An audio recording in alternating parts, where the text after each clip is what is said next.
Assalamualaikum warahmatullahi wabarakatuh. Shalom, berkah dalam, Om Swastiastu, Namo Buddhaya, salam kebajikan. Bu Menteri dan juga Bapak Ibu sekalian dari seluruh keluarga besar Kementerian Lingkungan Hidup yang selalu saya hormati dan saya banggakan.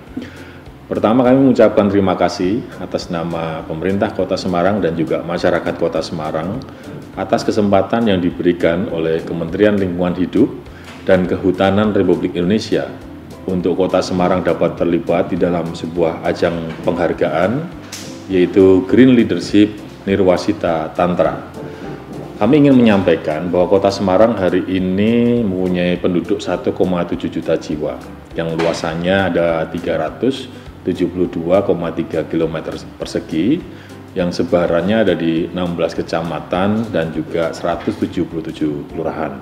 Juga memiliki 44% wilayah yang terdiri dari lahan hijau.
Jadi termasuk kota metropolitan yang unik dengan indeks kualitas udara berada pada angka 95,2 dan indeks kualitas lingkungan hidup ada di angka 66,05. Kota Semarang tergolong kota yang unik dari sisi topografi. Karena kita punya dataran tinggi, punya dataran rendah, dan juga kita punya pesisir ataupun lautan. Dan kemudian hari ini kita menjadi pusat aktivitas dari masyarakat yang ada di hinterland Kota Semarang. Ada Kabupaten Kendal, Kabupaten Grobogan, Kabupaten Demak, Kabupaten Semarang, dan juga Kota Salatiga. Semangat pembangunan inilah kemudian kita wujudkan di dalam Smart and Sustainable City atau kota cerdas dan berkelanjutan. Hal ini kita bisa gambarkan dari sebuah pergeseran aktivitas ekonomi Kota Semarang yang semula dominan pada wilayah industri manufaktur menjadi dominan pada industri pariwisata. Kami menghentikan penambahan kawasan industri di Kota Semarang.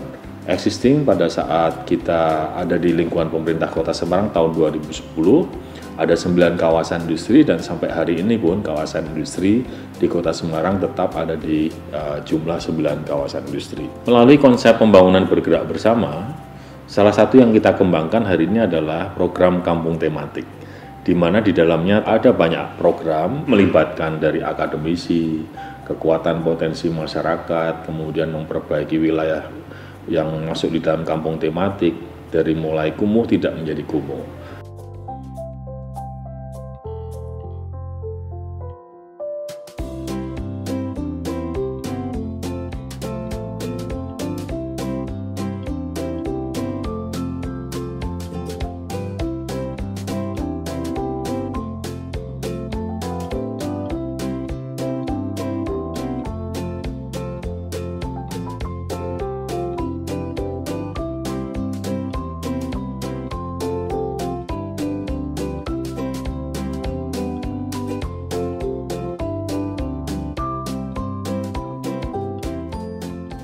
Jalannya yang rusak kita perbaiki menjadi bagus. Salurannya tidak berfungsi kita normalkan menjadi berfungsi. Termasuk juga mengembangkan kawasan yang lebih hijau di dalam kampung tematik tersebut. Juga kita mengangkat program ekonomi, potensi ekonomi lokal untuk mendorong UMKM di wilayah tersebut bisa bangkit menjadi pengusaha-pengusaha yang tangguh. Di dalam program ini ada gerakan yang namanya Ayo Nandur, yang fokus untuk mengembangkan urban farming atau pertanian perkotaan. Dan alhamdulillah dengan modal bergerak bersama gotong royong, APBD kita berikan 200 juta per kampung tematik. Mereka kadang-kadang pada saat peresmian kampung tematik nilai nominalnya jauh di atas 200 juta. Ada yang 500 juta, bahkan pernah mencatat rekor 3, sekian miliar pada saat kita meresmikan Kampung Pelangi. Dari mana kemudian dana yang lainnya itu adalah konteks daripada bergerak bersama.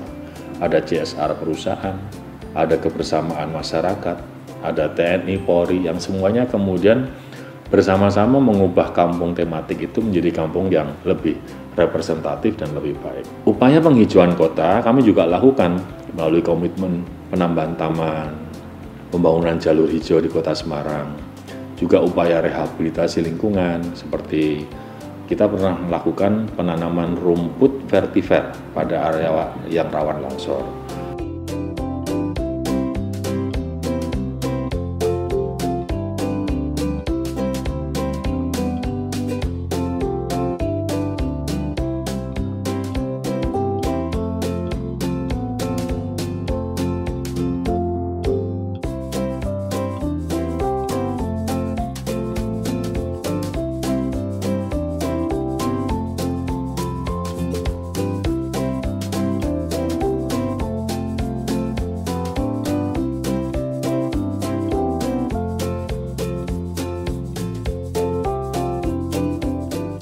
Kemudian kita juga lakukan penanaman mangrove di wilayah-wilayah pesisir dan rutin tidak hanya dari pemerintah, tapi semua instansi di Kota Semarang pada saat mereka merayakan kegiatan ulang tahun perusahaannya, biasanya mereka kita sarankan untuk bisa melakukan kegiatan-kegiatan seperti penanaman mangrove.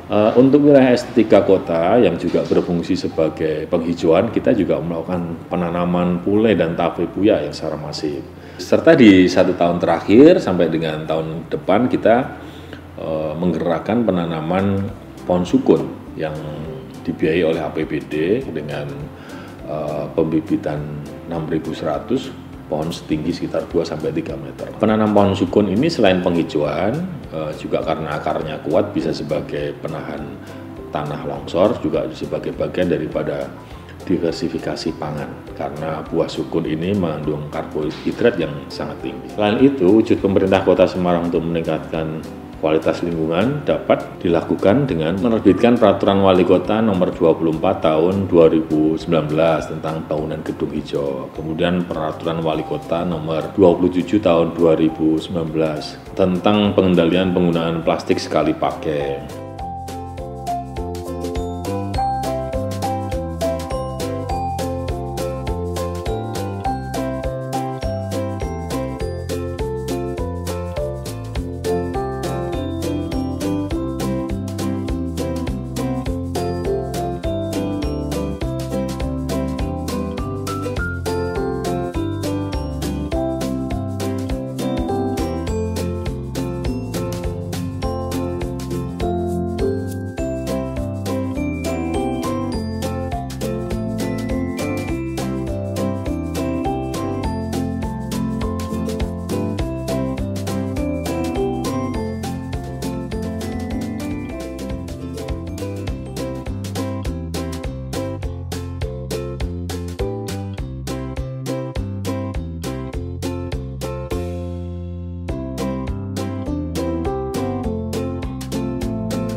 Bismillahirrahmanirrahim.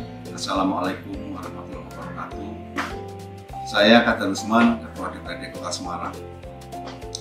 Nirwasita Tantra Kota Semarang 2020. Kemitraan antara pemerintah dengan DPRD Kota Semarang mensikapi lingkungan sesuai fungsi pengawasan lingkungan hidup dalam membuat, mengatur, dan menata lingkungan. Ada 5 isu dalam penataan lingkungan yang harus disikapi secara serius. Yang pertama, tata guna lahan. Yang kedua, kualitas air. Yang ketiga, kualitas udara. Yang keempat, risiko bencana. Yang kelima, perkotaan. DPRD mendukung penuh program-program lingkungan yang ada di Kota Semarang antara lain. 1. Program pengelolaan ruang terbuka hijau atau RTH. Yang kedua, program pengelolaan kebersihan yang bertujuan untuk meningkatkan kualitas lingkungan hidup yang bersih. Ketiga, program pengelolaan pengurangan sampah. Dan keempat, pembinaan dan pengelolaan bank sampah serta TPS atau 3R yang lebih maksimal. Kelima, pembinaan, pemerhati, penggiat dan komunitas lingkungan. Yang keenam, dukungan para pelaku usaha dalam penataan lingkungan. Ketujuh, dukungan penganggaran APBD dalam pengelolaan lingkungan hidup. Yang kedelapan, dukungan penanganan di masa pandemi COVID-19. Anggaran pengelolaan lingkungan hidup pada tahun 2019 sebesar 246 miliar 752 juta sekian. Dan pada tahun 2020 mengalami kenaikan yang sangat besar, yaitu 294 miliar 543 juta sekian.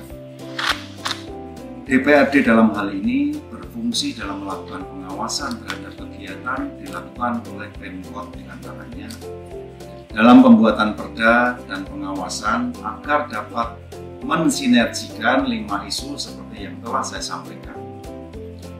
Menjaga dan meningkatkan kualitas air, melakukan pengawasan kualitas udara dengan dibuatkan perda. Pembahasan tata guna lahan sudah dilakukan dalam Pansus RT/RW. Prioritas penanganan permukiman kumuh, waspadai dan mengantisipasi kemungkinan terjadinya bencana.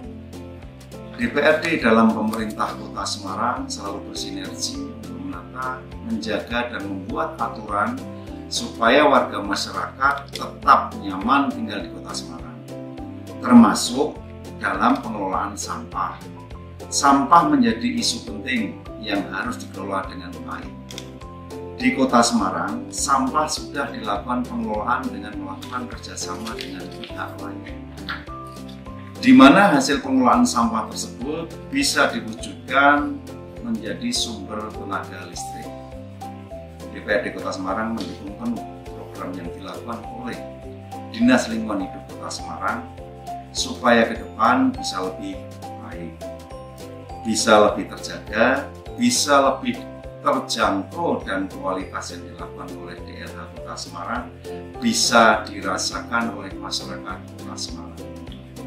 Demikian yang bisa kami sampaikan, mudah-mudahan ini bermanfaat buat Dinas Lingkungan Hidup Kota Semarang dan pemerintah Kota Semarang. Matur nuwun.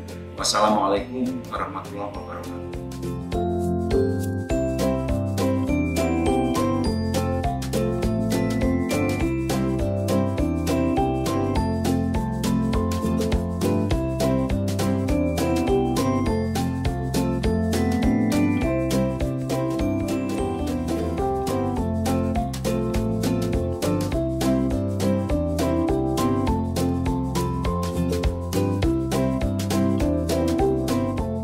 Akhir kata, Bapak dan Ibu sekalian, Kota Semarang akan terus berupaya menyimbangkan kesejahteraan warga dengan mendorong pertumbuhan ekonomi, namun tetap kita akan berkomitmen memperhatikan lingkungan hidup.